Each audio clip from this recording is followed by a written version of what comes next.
So did you not know at the time when we asked you that question that this work was planned? Well, we've got to be able to make decisions and look at the overall picture. We're coming to the end of, this financial year. Sorry, I was rather hoping for yes or no. Did you not know that this work was planned at the time we asked you that question? Well, I wasn't aware that this particular project, in terms of the timescales, but, just looking at the bigger picture, what we're trying to achieve here. You didn't know that work, at the time we asked you that, you didn't know that this work was going to be carried out as well? Is that what you're saying?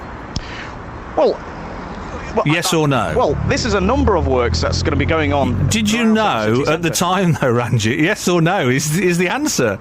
Well, look, Shane, I mean, let's look at what we're... Go on, go for one. Go for either yes or no. What we're trying to do here. Yeah. We've got some, big ambitions, some major improvements which is fantastic, and we accept all of that, and we know all of that. But what we want to know, really, this morning, is people sitting in their car this morning, we want to know, did you know at the time, when we asked you that question, did you know this work was going to take place? Shane, let me put it this way.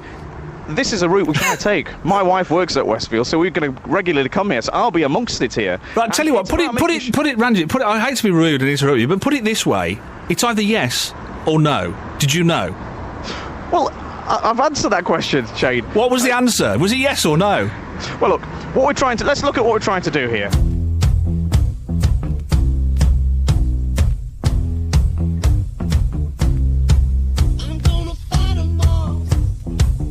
I don't think I've ever been so angry about something that's arisen in my political career as I am about this. But with the greatest of respect to you, all you've done is tell us what we already know. What we want to know from you, and I think what the family want to know from you, and what people listening to this show want to know from you, is what can you do about it? Well, what I've done so far is I've contacted Dominic Grieve, who is our Shadow Justice Minister, and called for him to take action on behalf of the opposition. The Eurosceptics are going to love you and love this, aren't they, though, Roger? Because, do you take my point on board that you're having to deal with this from inside this country? You're an MEP, a member of the European Parliament. Go to Europe. Go and sort it out from there. Why can't Europe sort this out? They're a member.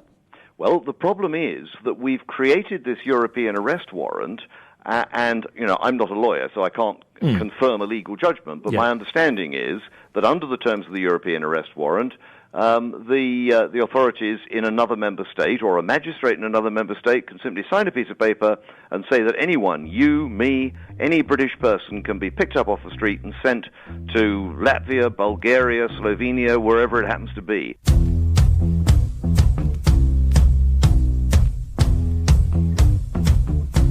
And I quote from the report, may not be viable long term. Well, that suggests to me that there's some serious issues there. You don't seem aware of them, Dave, and I think that's the problem. I am aware that there's been a report into all our projects.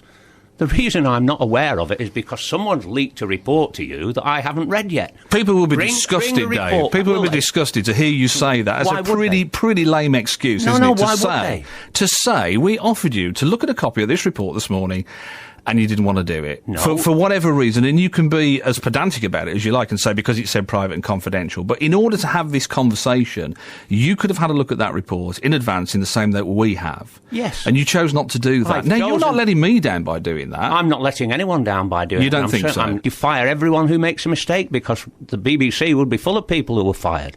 With greatest respect, I don't think it really is about the BBC. It isn't even about me. It's not about my expectations. It's about the expectations of the people that you represent in Derwent. And I think they probably expect the £42 million to be spent wisely. I don't think that's a huge expectation, is it? Do you think? It's not. But all I'm saying is that I don't think the people of Derwent are unrealistic enough to think that every project, because it's a new deal for community in Derwent, every project will suddenly become a success.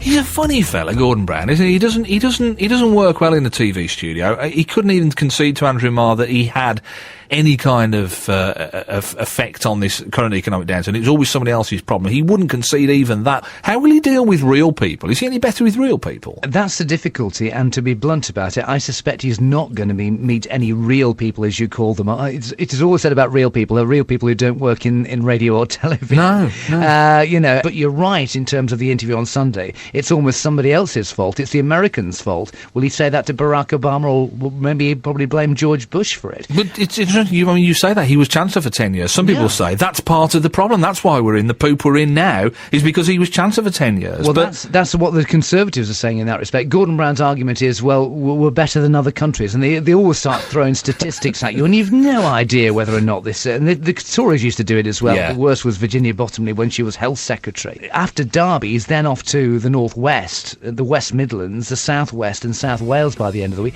It's like the Radio 1 Roadshow, you know, coming to a seaside resort near you with Bruno Brooks and Smiley Miley, yeah.